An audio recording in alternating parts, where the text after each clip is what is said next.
जैसे पानी है तो कहीं मिट्टी है, कहीं गर्मी है तो कहीं सर्दी है। ये पूरा एक सिस्टम है पारिस्थितिकी तंत्र में। अगर सारे जानवर बताएं तो एक दूसरे के पूरक हैं ये। अगर आप एक जानवर को मार दोगे, इन्हें खत्म कर दोगे, तो उस जानवर की वजह से जो फायदे हमें पहुंचने वाले तो नहीं पहुंचेंगे। उदाहरण के तौर पे मैं एक बात बताऊं कि चाइना में क्या किया गया, चिड़िया गेहूं खाती थी। इकोसिस्टम का तरीका बता रहा हूं। अब वो गेहूं खाती थी, वो जो गेहूं खाती थी तो चाइना ने सोचा ये हमारे अनाज को खत्म कर रही है, हमारे हिस्से का अनाज खा रही है। उन्होंने क्या काम करा, पूरे चाइना में ये कह दिया भाई जो इस चिड़िया को मारेगा उसे ये इनाम मिलेगा।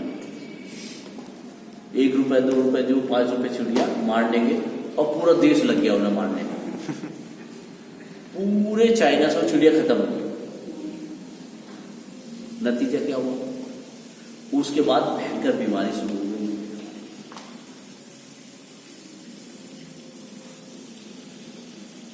अब डॉक्टरों और वैज्ञानिकों से पूछा गया भाई ये बताओ ये बीमारी कहां से आएगी। कहले ये बीमारी कहां से आई? अरे भाई ये बीमारी इस वजह से आई कि जिस चिड़िया को तुमने मार दिया वो चिड़िया उन बैक्टीरिया को खाती थी जो तुम्हें नुकसान पहुंचाते थे, जो इस बीमारी को पैदा करते थे। अगर वो चिड़िया रहती तो ये वायरस नहीं डेवलप होता, बैक्टीरिया नहीं डेवलप होता, और वो आपको नुकसान नहीं पहुंचता और ये बीमार नहीं होती। तो सिस्टम की चेन टूट गई ना।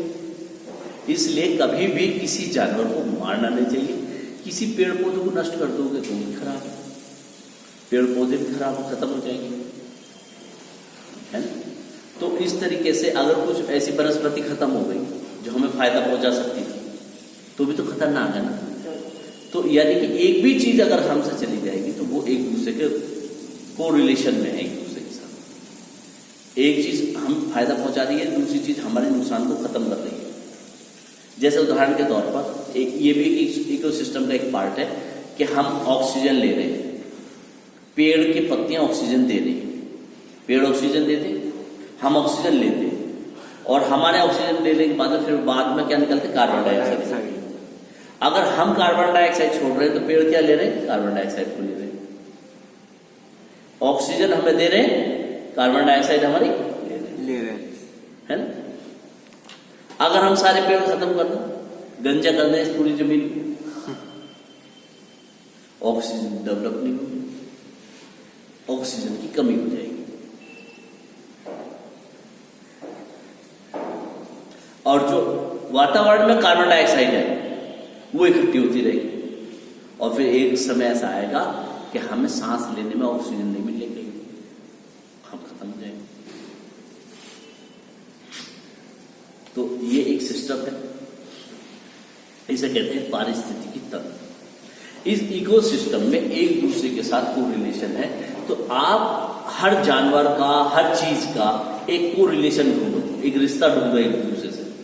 जैसे पेड़ के साथ हमारा रिश्ता है, ये रिश्ते एक दूसरे को जिंदा रखते हैं, एक दूसरे को सपोर्ट करते हैं। जानवर भी एक दूसरे को सिस्टम को, पारिस्थितिकी इकोसिस्टम को बैलेंस करते हैं। मेंढक भी, मेंढक को कौन खाता है, सांप। और मेंढक क्या खाता है, छोटे छोटे कीटनाशक, है ना, इंसेक्ट को खाता है। तो एक दूसरे को खाते रहते हैं और वो चैन बन जाती है ना। तो इस प्रकार से ये पूरा सिस्टम है, इकोसिस्टम। इस पर आधारित आप प्रोजेक्ट बना सकते हो कि भाई पेड़ों के और इंसानों के बीच का रिलेशन ये भी पारिस्थितिकी तंत्र का हिस्सा है, तो आप उसको कर लीजिए, है ना। तो अब आप इसको कर सकते हैं, ठीक। तो ये पारिस्थितिकी तंत्र पे आप प्रोजेक्ट बना सकते हैं। आप प्रोजेक्ट कैसे बनाएंगे वो मैं बाद में बताऊंगा आपको। दूसरा, अप्लाई टेक्नोलॉजी। जैसे आप उदाहरण के तौर पे देख रहे हो, उठा के लाना बेटे दूसरा वाला स्टैंड, इसे कहते हैं एप्रोप्रिएट टेक्नोलॉजी। जब लॉकडाउन हुआ तो बहुत सारे टीचर्स को ये नहीं पता था कि लाइव करने के लिए स्टैंड मार्केट में जाओ, प्लास्टिक का खरीदो, बन नहीं रहे थे, जिसके पास थे वही थे, खत्म हो गए थे। ऐसे दौरान में हम लोगों ने ये स्टैंड बनाए। क्यों बनाए भाई? ताकि आप लोगों को हम लाइव दे सके, अपनी बात कह सके, आपकी बात को सुन सके। फिर बातें आई कि कॉपी पे सवाल हल करने की बात आई। घरों में तो ब्लैक बोर्ड नहीं थे सबके, तो हमने क्या काम करा, इसको इस्तेमाल किया, इसमें बात करी और उसके बाद में ये जो है ये थोड़ा सा टाइट हो रहा है, इसे लूज करना पड़ेगा, है ना, काफी दिन से रखा हुआ ना ये। इसके बाद में क्या करा, हमने ये मोबाइल के स्टैंड बना लिया।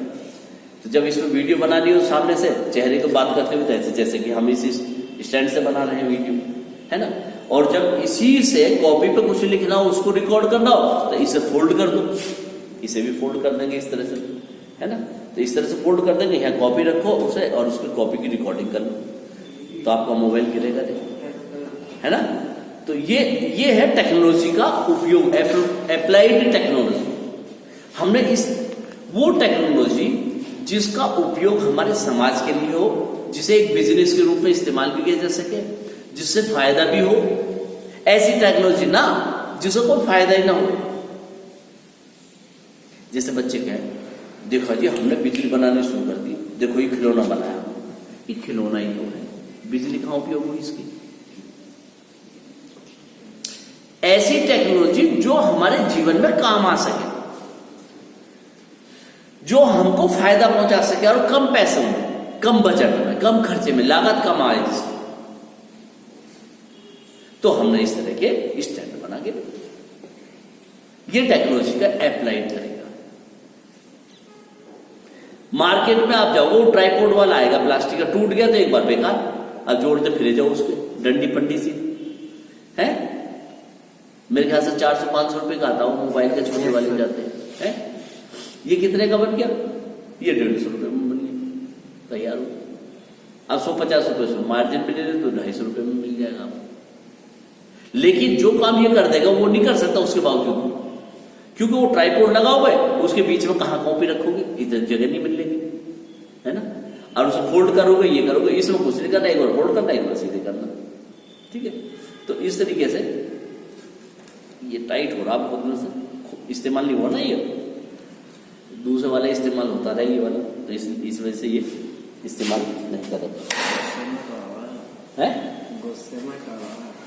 नहीं वो ज्यादा वो उससे पेंट हो गया तो उसमें फंस गया, उसमें कोई बात नहीं। तो इस तरह से इस टेक्नोलॉजी का इस्तेमाल कर सकते हैं।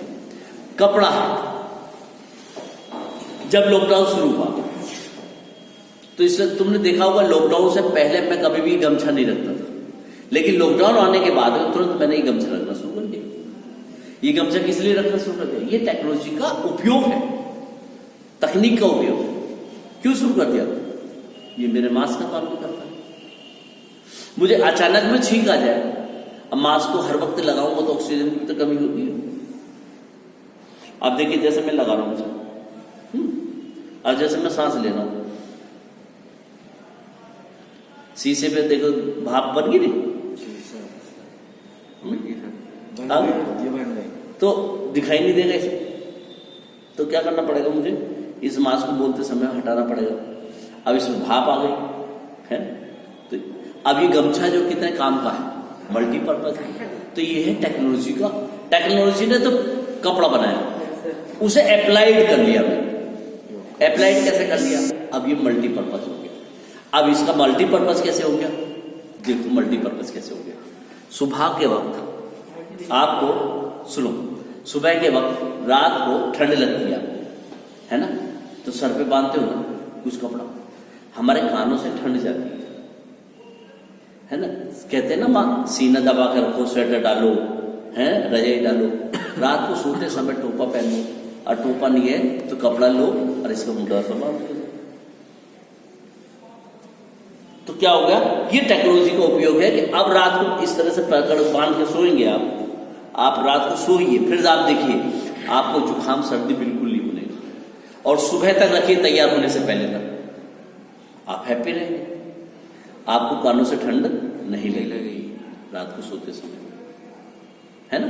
तो इसे बांध करके ये टोपा ओढ़ के रखिए रात को सोते समय, है ना। तो इसको इस रूप में इस्तेमाल कर